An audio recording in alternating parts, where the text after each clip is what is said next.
earlier. We would like to kick off the webinar by one fun question. So let me just start the polling. For those of you who have been waiting, we want to keep you entertained a little bit. So I'll start the polling, and then at 11 o'clock, we will start the webinar itself.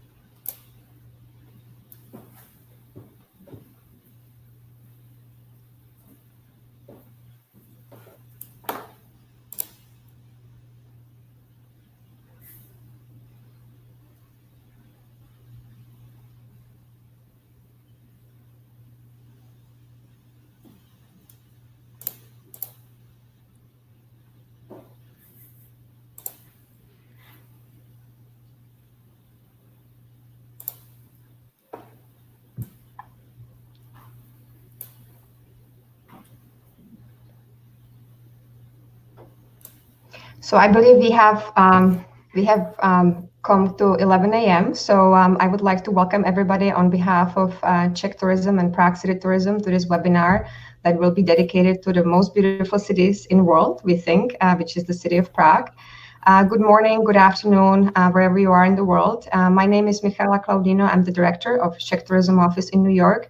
And along with my colleagues from Prague City Tourism, we would like to take an hour of your time today and show you what Prague is all about and what you can look forward when the borders open again.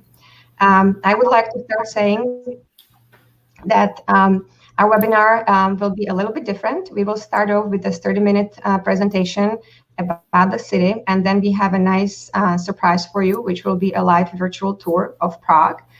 We will be keeping you posted how to join the live virtual tour of Prague, but basically you will be sent a Zoom link, which we will ask you to join with the password Prague, and you will be magically transferred to the city of Prague, and we will have our private guide take you on a small tour. So hopefully this will all work out. This is the first time we're trying it out, but we are ready, and I hope technology will not fail us. So without any further ado, again, good morning, good afternoon, wherever you are, and thank you for your interest in the Czech Republic. I will start off very briefly with just some intro slides about the country, because my job is to promote the whole country, not only the capital city. So I always start with this slide that explains the name of the country. Some people, or some of you might have heard about Czech Republic. Some of you have heard the name Czechia, and some of you are still using Czechoslovakia. So I always like to keep the information up to date. So Czechoslovakia no longer exists. It's split in 1993. So we have two countries now, Czech Republic and Slovakia. And Czech Republic is often called Czechia as well. So when you see it on the map, you can see either Czechia or Czech Republic. When it comes to the current situation in Europe, the borders remain closed for most of the Schengen and EU countries for the travelers from the United States. The great website to go to is the website that you see here on this slide. It's the reopen.europa.eu, which brings information from all the European Union countries together. So in other words, if you're looking about, what the travel restrictions are, when the borders will open, etc., you don't have to go to individual countries' website. You can just go to this one, and this should give you an up-to-date information. Currently, the Czech Republic is under a lockdown, and as I said, the borders are still closed.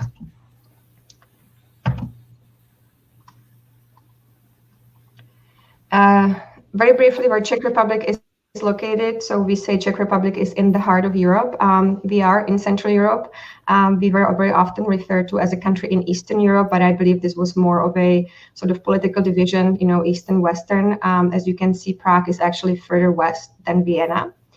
So we're definitely in Central Europe, and the position of the Czech Republic is great if you use the country or the city to travel around. Czech Republic is part of the European Union. We're also members of the Schengen zone. We are a relatively small country, 10.5 million people, roughly the size of South Carolina. The capital city is the beautiful city of Prague, which we will hear about today.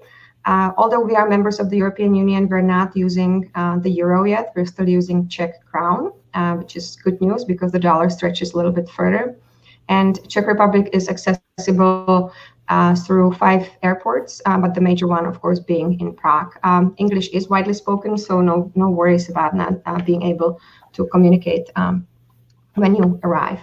And as I said, we will be talking about Prague mainly, but I also want to say that the Czech Republic is a very diverse country. We have 14 UNESCO World Heritage Sites. We have more than 2,000 castles and chateaus. We have beautiful spas, national parks, and we have great biking and hiking. So we will be doing a series of webinars where we will be introducing different regions, and I would be happy to drill a little bit further into details about the destination. But as I said before, today it's all about Prague. And last but not least, our office is located in New York. I've met many of you, I believe. My colleague Radka Křížek is the PR manager, and that's about it. This is our team in the US that covers the whole US and Canada. We have a brand new website, visit czechrepublic.com, and we're very active on social media. So this was a very brief intro, but now I would like to invite my colleagues from Prague, from the Prague City Tourism, Mr. Michal Drobík and Jan Kozár, to continue with their presentation on Prague. Welcome.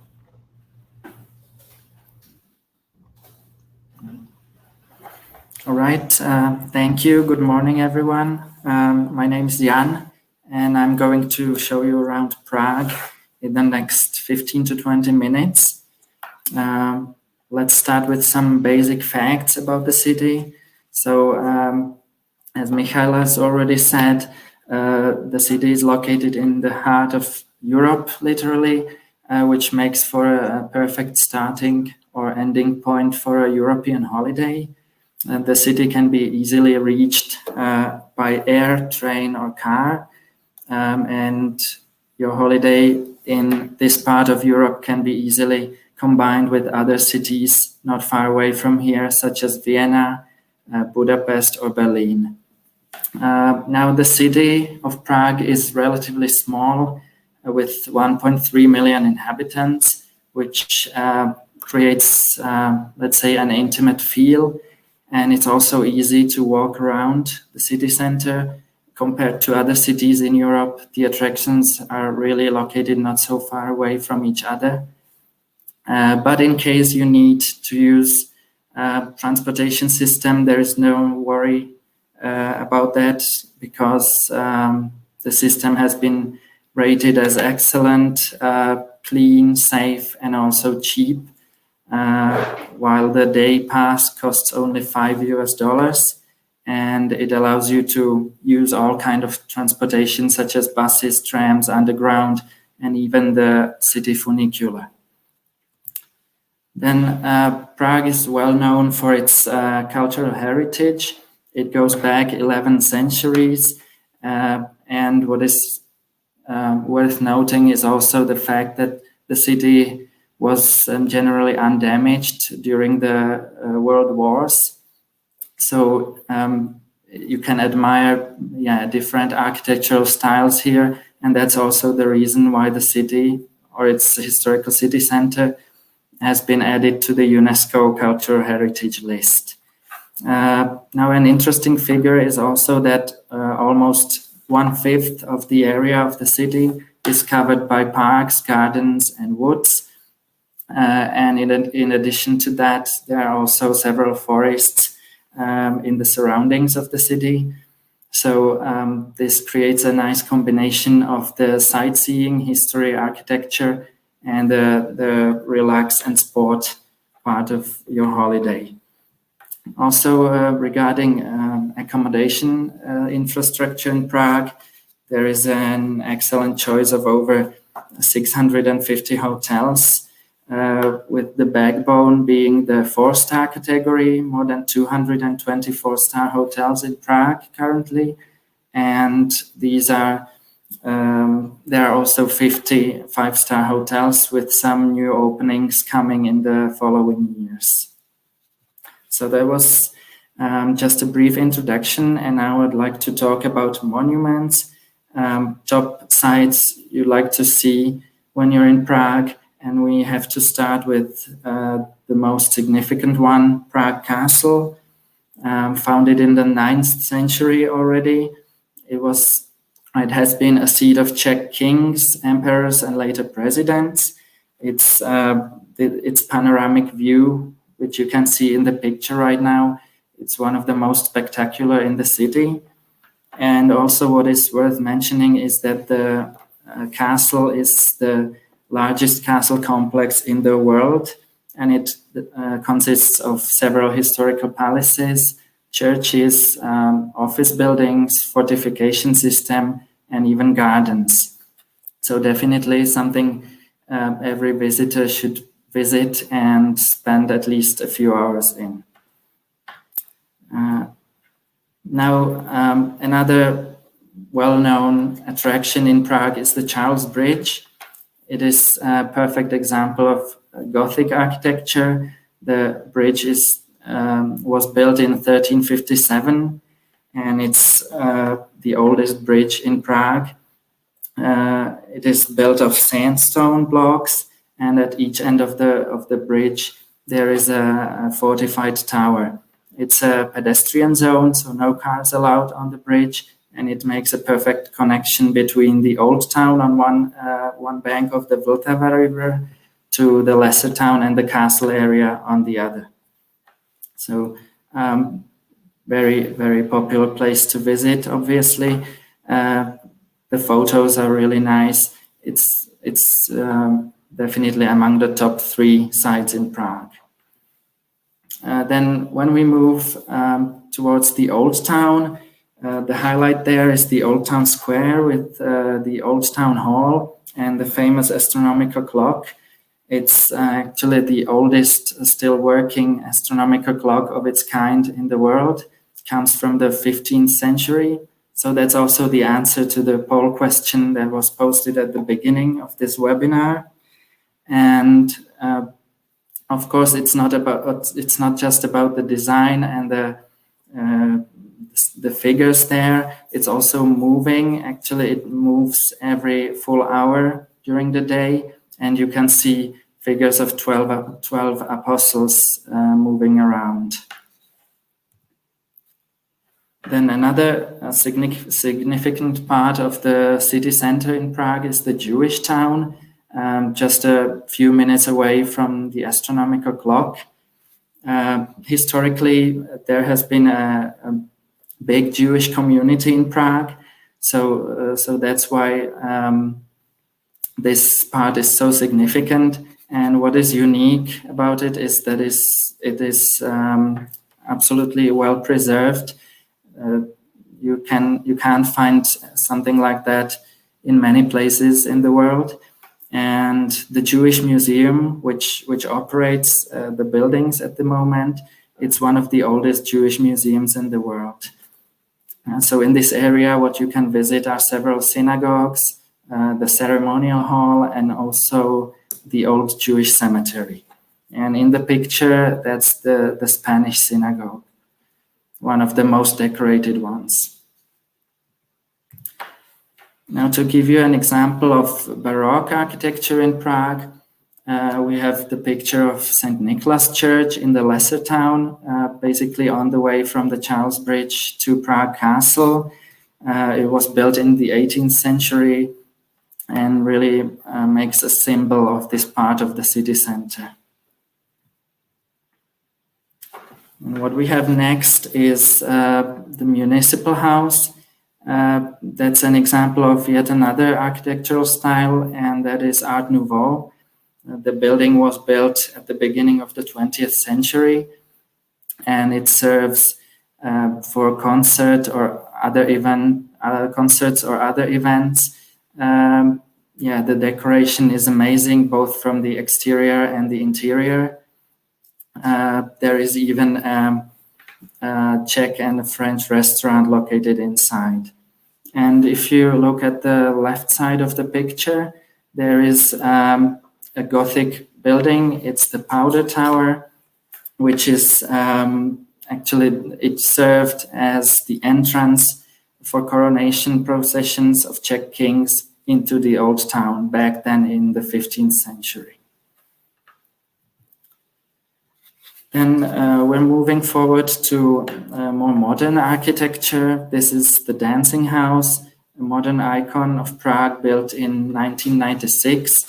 And there is a nice rooftop restaurant on the top where you have 360-degree views of the city. And the tallest building in Prague, the Žižkov TV Tower, controversial but very popular with a viewing platform. Now, as I said in the beginning, Prague is also covered by green spaces a lot. One of them is the Stromovka Park, which is popular among Prague residents as well for sport activities. And together with Letna, they create the green lungs of the city, so-called. In Letna, you can enjoy a glass of beer with stunning views of the city as well. And I'd like to say something about the neighborhoods of Vinohrady and Vršovice. These are also, they are actually a bit outside the historical city center, but still we motivate people to go there to see other neighborhoods than just the old town and the castle area. And as you can see, there are also many green spaces to enjoy with magnificent views of the city. Now let's talk about art and culture briefly. There is a mixture of both classical experiences and the alternative ones.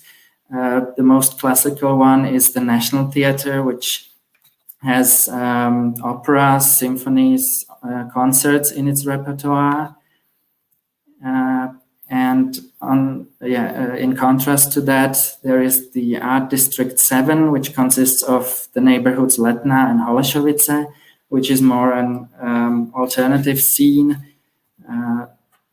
One of the places you can visit there is the National Gallery, the Trade Fair Palace, where you can find some unique collections of paintings, such as Picasso's self-portrait or Rousseau's My Self-Portrait Landscape. But these are just two of them, of course. There are many more. And then an alternative to that is the Docks Center for Contemporary Art. That is something quite recent, I would say, and it's a very progressive place where you can see short-term exhibitions related to current issues. There's this symbol of the Docks Gallery, the wooden airship, which connects actually the two buildings of it. And then some quirky street art in the streets of Prague.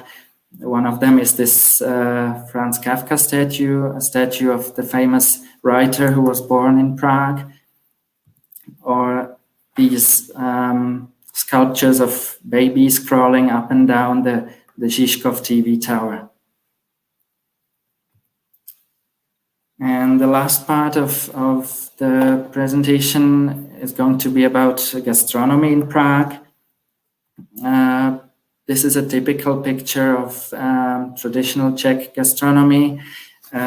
Roast duck with red cabbage and dumplings as a side dish. That's the most traditional experience you can get in Prague, but of course there's more than that. If you like fusion or international cuisine, there are several places to go. Even Vietnamese, vegetarian and vegan food is also common in the city. So definitely the food scene has improved in the previous decade, and it's something you should try, definitely. Also in the picture you can see glasses of beer. Beer is something totally typical for the whole Czech Republic, but Prague itself has over 50 small breweries with their own craft beer. So also a recommendation for tourists to visit at least one of these breweries and try their own beer. It's also not too expensive, so perfectly suitable for a holiday in Prague. The cafe scene has also evolved quite quickly in the previous years. There is almost like a hipster vibe to that. There are many new cafes opening in districts or neighborhoods outside the city center, and also the traditional ones directly in the old town or in the castle area. And a phenomenon of these days is also the farmers markets.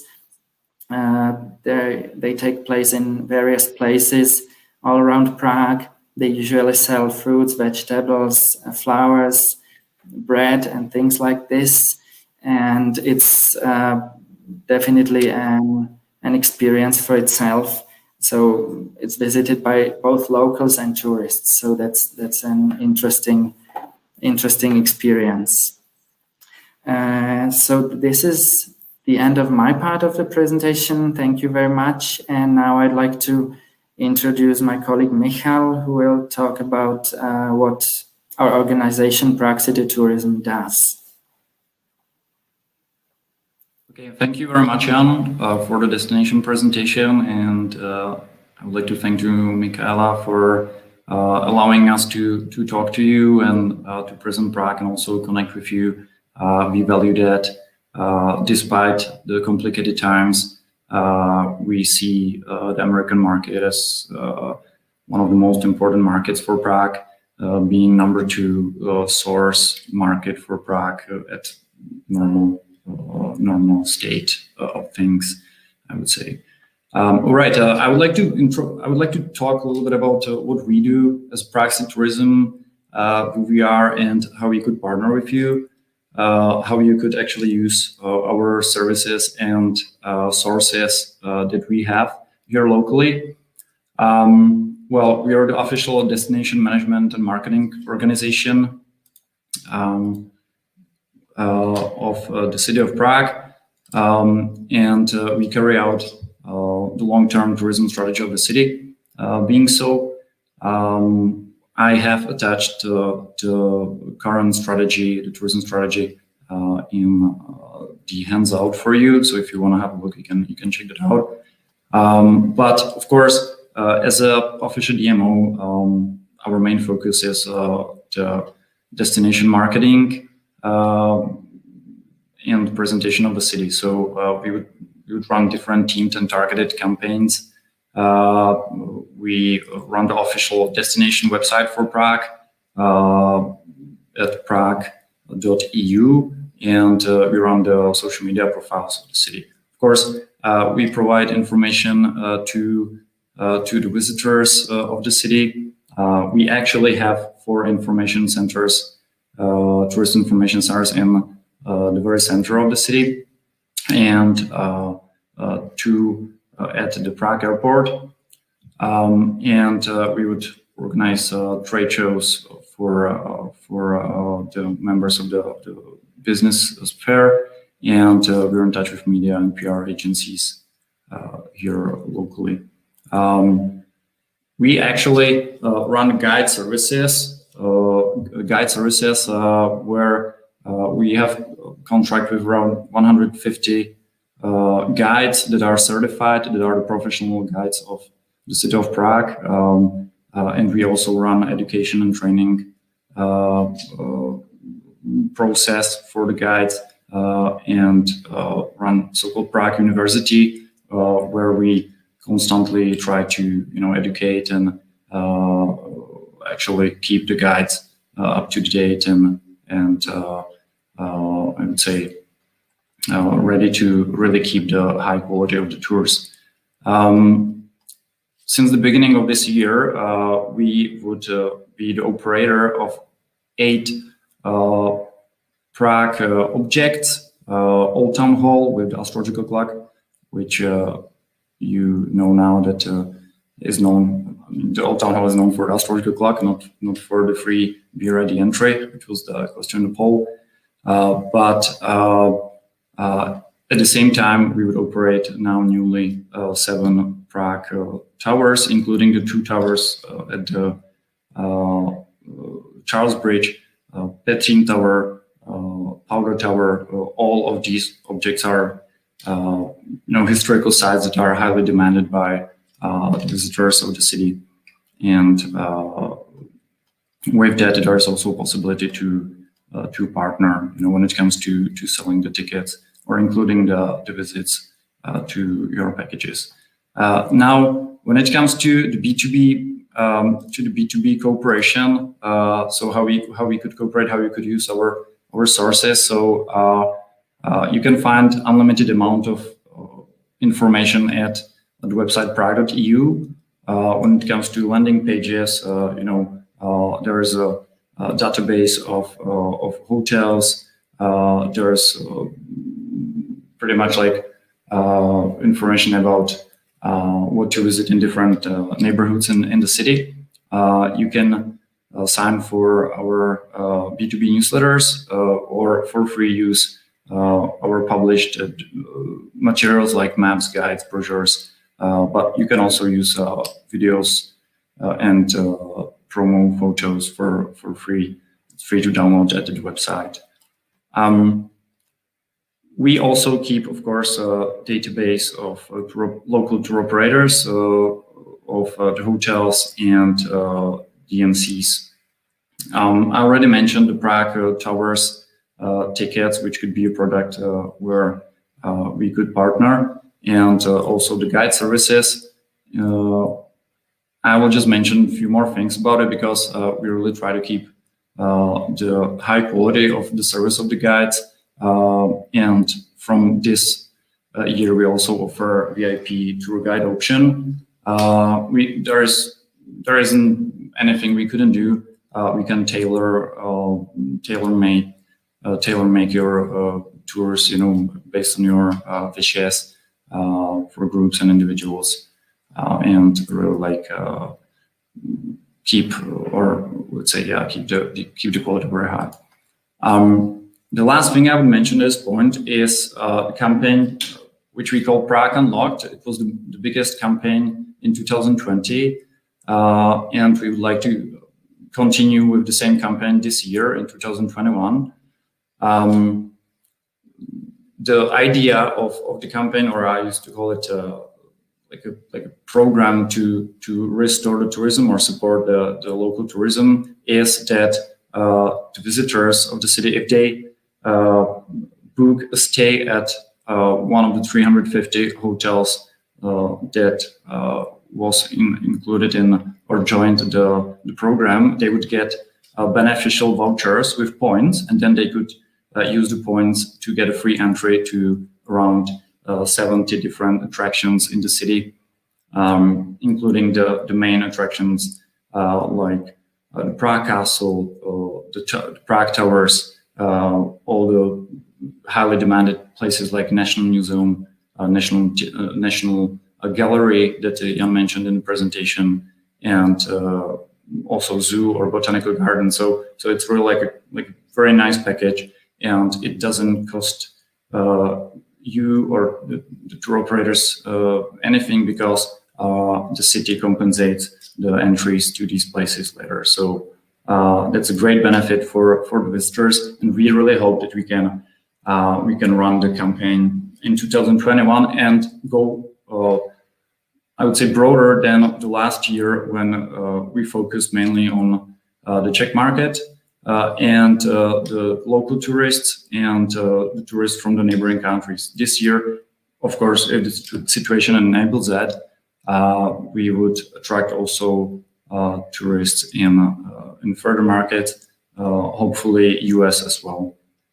You can find more information about the campaign at pragueunlocked.eu. Okay, so that would be all from my side at this moment. I will handle the word to Michaela now, and we will have a session of Q&As. We're ready to answer questions for you. Yes, thank you to our colleagues from Prague City Tourism for joining us today from Prague. I think this was brief but informative. I think at this point you really need to know who the people are who can be asked later on questions we will all have once the borders open. So again, for those of you who are in the US, our office is in New York, and then of course Jan and Michal in Prague will be helpful to answer any questions you might have there in the business development in the city of Prague. And I just want to say that Prague has a great website. Michal mentioned it a few times, prague.eu. I go there very often myself. You can download brochures. They have specific links to restaurants, bars, wine bars, breweries, etc. So it's a very resourceful website that you can go to and download anything you might need, including pictures, high-res pictures. As I said, we have a special treat for you. Now we will take you to Prague. But before that, we will look at the questions that were asked during the presentation. I think we have answered some of those with my colleague Radka. But if you have any questions, please write them now in the Q&A chat box.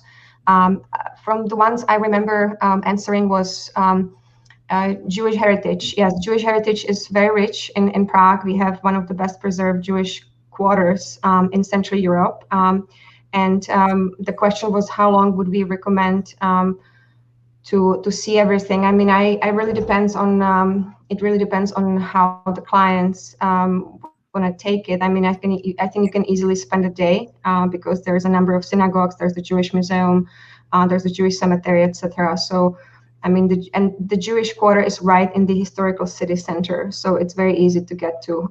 There's a Jewish cemetery that's one of them. It's outside of the city center, but sort of the main one is in the historical city center. I'm just looking at the questions. I think another question was about the Art Nouveau, Art Deco. We mentioned the Municipal House, which is one of the best examples of the Art Nouveau. There's also a great Mucha museum, Alfons Mucha, who was the main figure, sort of the Art Nouveau in Prague. I did send a link through the chat box. And then a few questions were about the website that gives updates regarding the reopening of Europe. So we also mention it in the Q&A answers. The website is reopen.europa.eu. But there will be a recording of this webinar, and we will also be getting all the questions asked throughout the session. So we will get back to you and we will follow up with all of you who have participated in the webinar. Am I missing any questions that my colleagues are seeing right now, or shall we just jump? There was a question. There was a question: is there still free walking tour at the astronomical clock at noon daily? So that will be probably for the. Yeah, well, the free walking tour at the astrological clock tower right now, of course, not really, but yeah, like a normal stage, we would also have a guide there, and there is an entry fee though to get to the tower. But what's great about the visit is that you can also visit the underground area and get also to see some very nice, nicely decorated rooms in the object, you know. So that would be the best way to actually see the Old Town Hall and the tower together with one of our guides. Yeah, and I could see that some people were asking. Some people were asking about the Prague Unlocked program or campaign. I think that would be maybe for a little longer, but I will answer these questions later or directly after that because I believe that we didn't have time here. But just to say again that we count on the program this year for the travel agents or tour operators. It can be great benefit to communicate to your clients. And it doesn't really cost you anything. The the visitors get the free points from the hotels. So and we of course also want to cooperate with you on spreading the word when the campaign is about to happen. Okay, so I believe there was also a question, how developed is the hospital and medical support there? It's top notch. You know, there's a universal healthcare, so Czechs have really access to great medical care. The hospitals are really up to the standards with all the, you know, Western countries. When you travel, we do recommend, of course, travel insurance to have, but I think that will be a given nowadays. So. But no worries. There's hospitals where they have English-speaking staff and doctors and everything. So it's really it's really good. And maybe I take one more question from Gwen from Exeter. There were long security lines to enter Prague Castle post-COVID. Do you think it will move to an appointment system? Good question. I believe that, you know, Prague City Tourism and my colleagues may answer better, but I think there will be a number of institutions that will follow, for instance, the system that we have in New York now, that will be only limiting a number of people for a certain time at the given venue. So as of now, I don't think it is in place, the system yet, but I'll let Michal answer that if he knows. But yeah, you're right. Yeah, there is no appointment system at the moment. Well, of course, when we talk about the pre-COVID times, it's correct. There were heaps of people waiting to get in, and it slowed down the entry process. So I guess in the future, when the tourism restores, that will be a topic for the Prague Castle, definitely to introduce some appointment system. Mm-hmm. Okay, great. So I think now everybody's eager to join the Zoom session. So you have the slide that you can see. This is how to you know, with the meeting ID and passcode, and also my colleague there in the chat room will share the actual link at it. So you will be able just to click on that link, and it will automatically take you to the if you were asked for the password is as easy as it gets. It's Prague, and you can still have the TA Connect or the webinar platform open, but you will be muted because then it will be echoing. So Radka, did you share the link? I shared the link, but if you cannot click it, just copy and paste to your web browser. Just copy the link and paste it to your web browser. And the meeting ID, the passcode is Prague.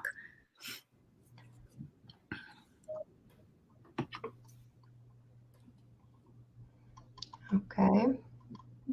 So we would like to thank everybody for your attention, for attending this webinar. As I said, we will be getting back to you with the follow-up email, answering the questions you had, and we will send you all our contact information. So let's hop to Prague right now. Okay, see you soon. Bye-bye. Thank you.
A jsme zpět.